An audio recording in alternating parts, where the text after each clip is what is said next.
Welcome back, everybody. My guest for today is former Yankee, longtime big league catcher, and up-and-coming podcaster, Erik Kratz. We'll discuss how important hitting coaches really are at the big league level, what it's like to room with Kyle Higashioka, get his insights on the Yankees' hitting philosophy, and talk about his new book, The Tao of the Backup Catcher. But first, since he's the first player to appear on the podcast that actually played for the Yankees after the formation of the channel, let's take a look back at the first time we ever covered Erik Kratz on this channel. Erik Kratz looks like a dentist to me, but he was behind the dish today. I'm not sure if he's going to be the guy who gets the starting job. We'll find out tomorrow when the Yankees go to Buffalo. It's time to kick off the second half in style with special guest Erik Kratz. This is NYY Recaps. Welcome to Yankee Stadium. Just when they thought I was out, they pull me back in.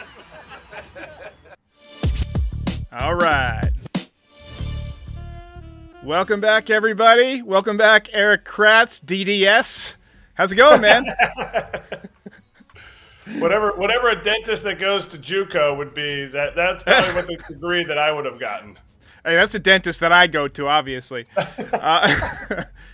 So congrats on the new book. I was surprised to hear that, but it's a pretty cool story. You know, when I think about the journeyman catcher, I think about Kevin Costner in Bull Durham. I'm surprised you didn't call it Bald Durham, but I'm looking forward to listening to it. Tell me about your book, and you know, whether you had a nuclear louche at some point. Oh man. Everybody that spent even like a year and a half in the lower levels of minor leagues had a nuke lelouch. I think part of it sometimes, the nuke lelouches were from the Dominican or Venezuela sometimes too, but you kind of get rid of those guys by the time you're in AA, AAA. So yeah, there was definitely a few. There's definitely a few, but the book really came about because, you know, as a player, I just had my head down. You know, I had my head to the grindstone, and I'm sitting there going, you know, I don't really understand why people think this is such a big deal, but I'd go and I'd speak places. Even before I was in the big leagues, I would go and speak places even after I made the big leagues. And even recently as this past year, people were like, oh, you should write a book. And the whole time I'm thinking, and I've said it plenty of times, I can barely spell right on text messages. Like, I have no grammar. I have no punctuation that would be correct. So it's something that I would never have been able to write a book. But in 2018, I met Tim Brown, and he did an incredible job I did a podcast with him. He was just so prepared. He was like ridiculously prepared, like to the point where some guys, you know, they'll be like, oh, you hit 23 home runs in the big leagues. It's like, oh, well, yeah, I did, except you missed 8 of them. Like, it's not a huge thing, but it's one of those things that's very, like, you just notice when guys really do their research. And he was super prepared. And later that season, we made the playoffs. And during the first round of the playoffs, he's like, you ever think about writing a book? And I'm like, yes, I definitely have. And before he even said it, I'm thinking, I would love it if you would write the book. And he was like, I would like to write your book if you don't mind, because I've always been intrigued by backup catchers. And it's really something that just came about from that. So I think about catching, and I think about it being the hardest position on the field. Not only like all the pitches you got to learn and just the intensity of squatting for 9 innings in the heat, wearing all the gear, but getting hit in the nuts. So even with a cup on, it has got to hurt, right? I mean, it's got to hurt a lot. A lot. All the cup is doing, and some people will be like, oh, it's no big deal, he's wearing a cup. All the cup is doing is enabling you to still have children. Not letting, although in the whole Yadier Molina thing, he missed a Jordan Hicks sinker, or it was a foul ball, I forget what happened, and he actually cracked one of the two objects you have down there. Yeah. Is exactly like, everybody that's listening to this is like, you know, they just kind of like cringe, and then their stomach starts to hurt. Yes, it still hurts, but you're preventing damage It's not like a full like, oh, barely even noticed that. No, you notice it. And it sucks. So I got to imagine foul tips off the hands would be the worst too. What do you think about when catchers, some catchers these days will put that bare hand out and some keep it behind the back. If you were managing a team, would you advocate for people to keep it behind their back to preserve the injury or to have it out to get the throw off quicker? I never had an issue getting the throw out of my glove quicker, and I kept it behind my back. Now, unfortunately, there was some pitches that as the pitch was coming, my hand would like leak out from behind, and I never realized it. And it was funny, it was usually on changeups or splitters as they were coming. Why, I have no idea. I would leak out. And one time, a guy threw, what's his name? Hamilton. He throws the chutter or whatever they call it. The cutter, the changeup that cuts. Well, a guy threw one by accident, and I went to go to catch it, and I missed it. It ticked I was a late stab, and I tried to catch it, and this hand was out beside my leg, and it just whacked right there on my hand. And it was I didn't even know. It was one of those things when you get shocked, you're like, oh, I didn't even know I was going to get shocked. I didn't even think my hand was there, and it hit, and my hand went numb, and I was like, I'm not going to cry. I'm not going to cry. You try to grab the ball and your hand doesn't. But I would take 100 shots to the hand before one even little foul tip to the cup. Oh, yikes. So let me ask you this. You were with the Yankees at a recent enough time where you were probably exposed to their hitting philosophy, kind of, what they teach, what they try and preach to guys in the cage. You hit 321 in 16 games in your final season there. Let me just kind of ask you about what do you interpret as being the Yankees' philosophy, is what they value in a hitter.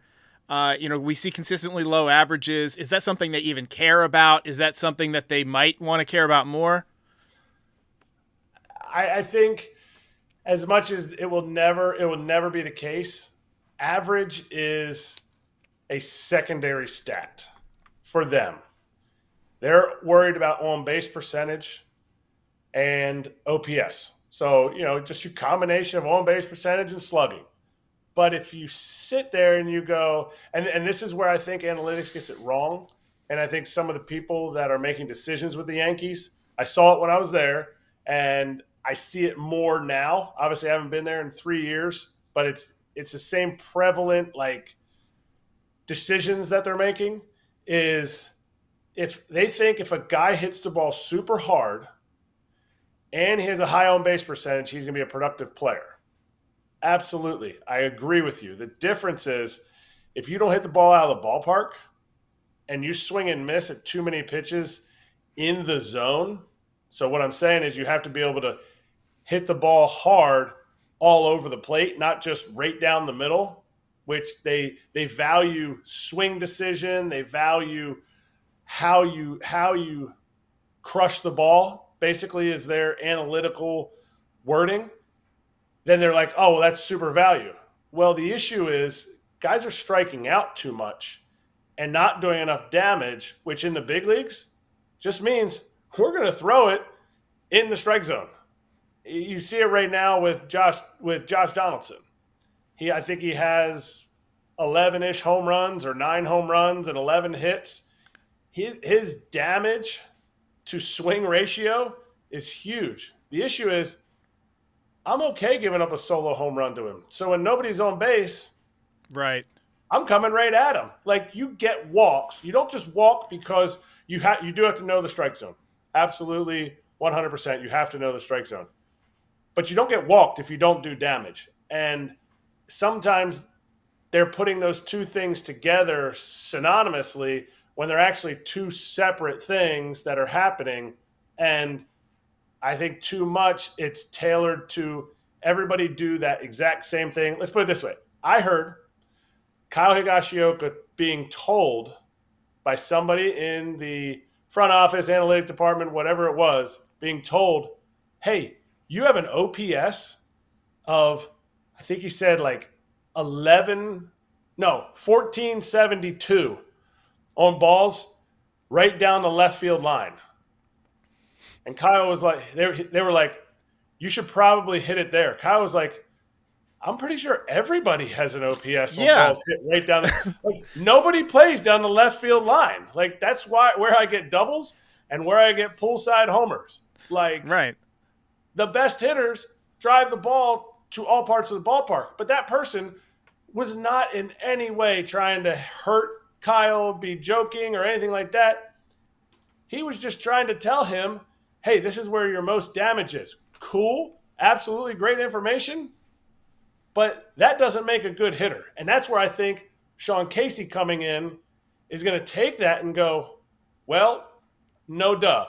But how do we get, some guys, if they're driving the ball to the opposite field gap in the air, that's going to create more power, not just on that ball in the opposite field gap. So you can't you can't disregard that. You have to be able to hit it to whatever strength makes you the best hitter to keep the bat in the zone the longest. That's awesome. I think about the Yankees. They don't have a lot of doubles. Like, they hit home runs, but they don't get a lot of singles. They don't get a lot of doubles. Aren't those necessary pieces of an offense? Like, I know if you're behind the plate and your pitcher's out there, if he gives up a solo home run, he's probably thinking, oh, my bad, I hung one, whatever. Or if you walk a guy, you figure I can get the next guy. But if you're giving up singles, doubles, like, that shit snowballs. It does snowball. Some people are like, oh, great, home run, rally killer. I'm not saying it's a rally killer, but analytically, they think the home run is the greatest thing on earth. And it is. You cannot field a home run. You cannot stop somebody partway through a home run. I get it. But analytics numbers are looking for things that are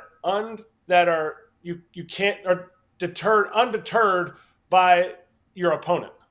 So that's why the strikeout for a pitcher, you need to strike this guy out. You need to get swings and misses as many times as possible because that guy could get lucky and hit a ground ball through the hole. Well, you know what? You also have to be able to make it through an entire game as a pitcher. As a hitter, yes, if every ball you hit hard goes out of the ballpark, that's awesome. But look at the power hitters throughout history and how many extra base hits they have on top of home runs. Right. And it'll show you what your percentage should be. If you're looking at, like, for me, the guy in my era of playing was Albert Pujols and Miguel Cabrera. Two guys that would average 30-plus homers a year. I mean, Miggy was doing it in Comerica, which is just an absolute Bamba.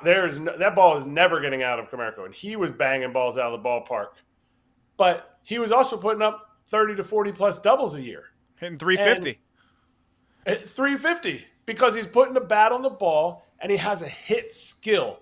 A hit skill, to me, is taught. You obviously are born with it. Miguel Cabrera is one of the best hitters of our generation. Albert Pujols is right there. They're 1-2, whichever way you want to put it. Don't need to argue. They have hit tools. I don't know that you can coach those things, but you can foster those things. You can continue to enhance those things. How do you get the bat on the ball? How do you get the barrel on the ball? Sometimes it means you're going to take a single to right. Sometimes it means you're going to slash a double down the right field line if you're a right-handed hitter. I don't see that with some guys, and I don't see that. Look how much they're praising Jake Bauer right now.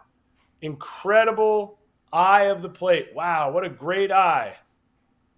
His production is going to continue to go down as teams, when you first break back into the big leagues, because he hasn't been in the big leagues consistently for a little bit, they're going to attack the zone. Okay, putting some balls out of the ballpark. Then they're going to nibble a little bit. All right, he's getting some walks. Now all of a sudden they're going to be like, well, the only time he ever does damage, they get enough of a sample size. All right, we're just going to go at him in this area, and he hasn't learned to hit. He hasn't learned to hit different places off of the tee. Not saying he can't, and I'm saying I think a guy like him can really learn from Sean Casey. I think if he is open to it, he could be a guy that could be sneaky, really, really good pickup when Sean Casey is able to get through to him. Do you know Sean Casey personally? I do not, other than hanging out with him. And as soon as you hang out with him, he is your best bud, bro. Brother. Do you think that, I mean, at the major league level, a hitting coach really makes an enormous difference, like, or can overnight kind of change somebody though? Donnie Long with the Phillies. You know what other teams he was with? He was with the Mets when they went to the World Series. The Nationals when they went to the World Series. You remember where he was before that? The Yankees. Kevin Long. What? I'm sorry, what did I say? Donnie Long? Sorry, Donnie Long. Donnie Long was the. I was like, this Pirates. fucking sounds like Kevin Long's resume.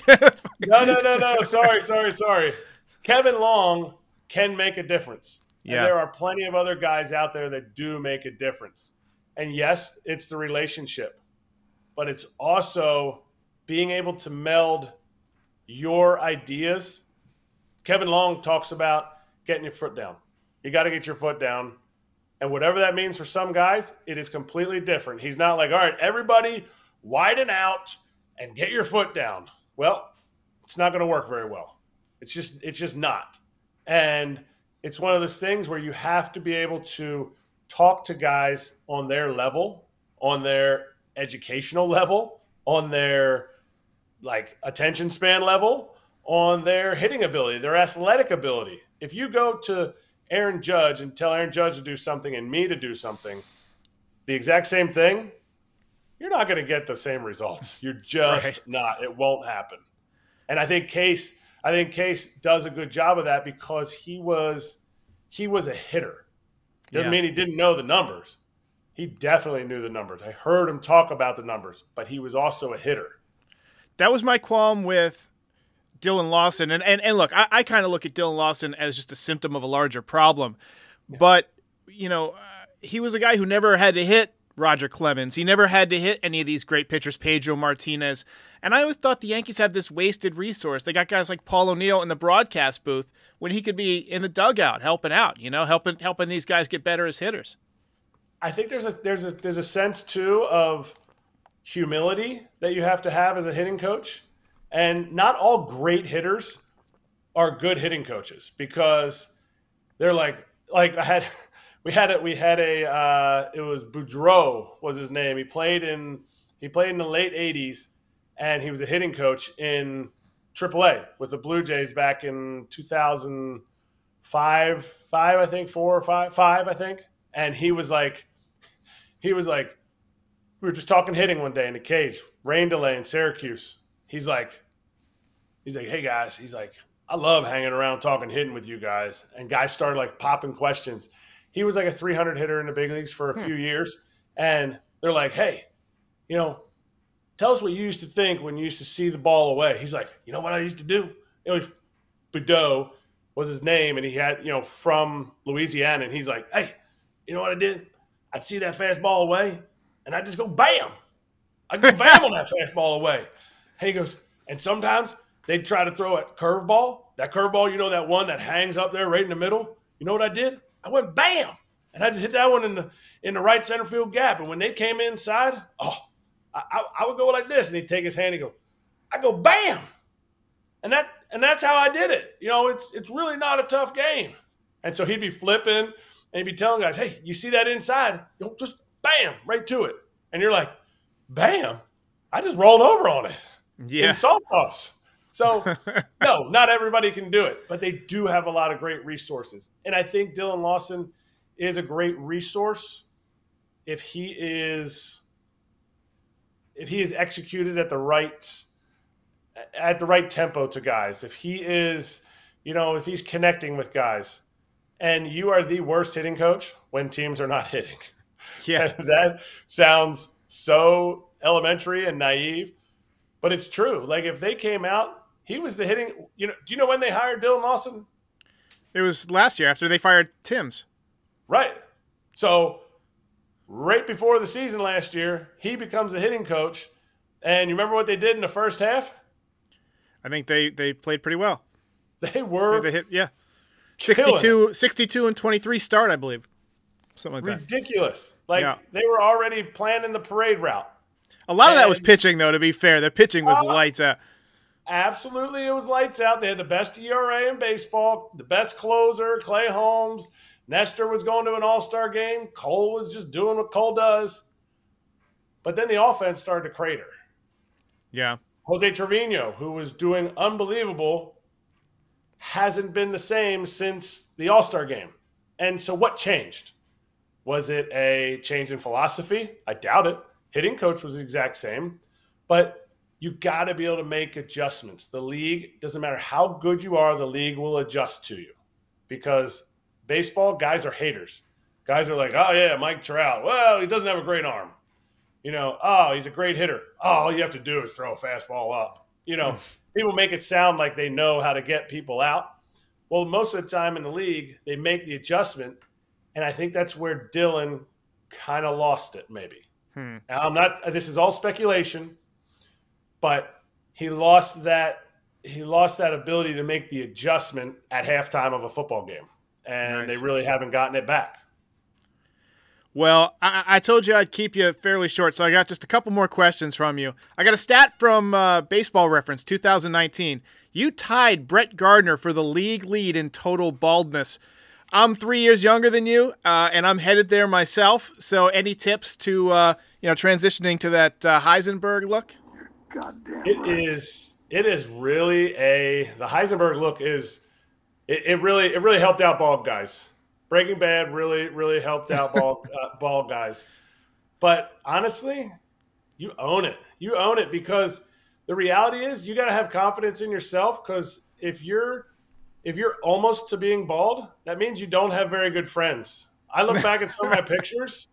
Anybody with bad haircuts, they just don't have good friends. Like Manny Machado, when he was going through free agency, you look at his haircuts, I'm like, he had no good friends. He had no friends that were willing to say, that's a bad haircut, because he's about to get $300 million, so nobody wanted to say boo about him. So my thing is, you just got to have good friends around you, and they'll tell you, look, dog, it's time to cut it off. But take the slow transition. I went Clippers, no guard for, probably 6 years. I went no guard Clippers. I kept it close, and it was nice. One day in Scranton, 2019, I said, I'm going to go for the razor. It was after a game. I was hitting really well. I'm like, I just feel like the razor's the way to go. Haven't gone back. That is, so if you want to really dive into it and you want to be an absolute boss, like, go straight razor and just clean that thing off. Oh, you'll never go back. Erik Kratz, co-host of Foul Territory, weekdays 1 to 3 on YouTube. Thanks so much for joining tonight. And everybody, if you don't follow Foul Territory, it's blowing up. We're close to 10,000 subscribers now, so go sign up. And we'll see you next time. Thanks a lot, Erik. Dude, absolutely. Thanks for having me on, Derek. Take care.